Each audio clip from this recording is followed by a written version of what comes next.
Dito po tayo ngayon mga brother sa, sa Perpetual Hospital. Dito po sa Las Piñas. 422. Ito, dito po yata. 422.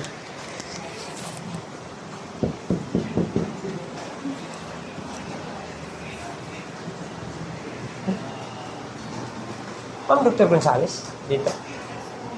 Oh, Yolanda. Walang pangalan kasi. Oo, wala. Sarado.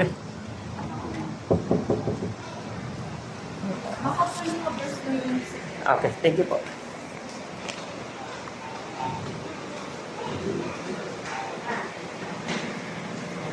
Eh, kabrado, walang tao dito sa ano. Toto. So,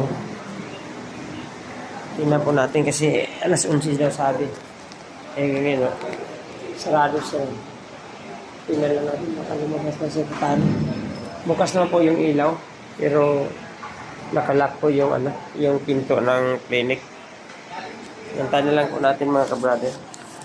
So, mga kabrother, huwag niyong kalimutan, pag-share at follow po.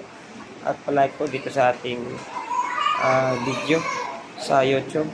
Huwag niyong kalimutan kabrother subscribe po sa ating YouTube channel. Rodolfo Vlog. So, live po tayo mga kabrother dito sa Las Piñas, may Perpetual Hospital po mga kabrother. University of Perpetual. Ayan po.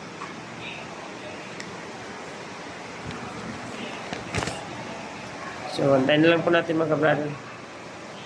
Habang pahinga muna tayo. Wala pa. Baka lumabas na po yung sekretary ng doktor. Sabi kasi kailangan ito yung agad. So, without collection naman, pwede ibaba natin ito.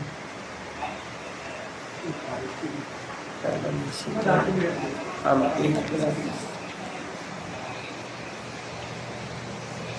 Kaya mga kabrother, dito tayo sa iyo. Analysis po. Dito kay Dr. Gonzales? Ay, hindi ko po alam. Okay.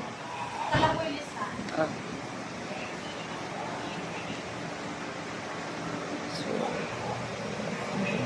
Kabrother. So, antayin lang natin kabrother kasi sarado eh.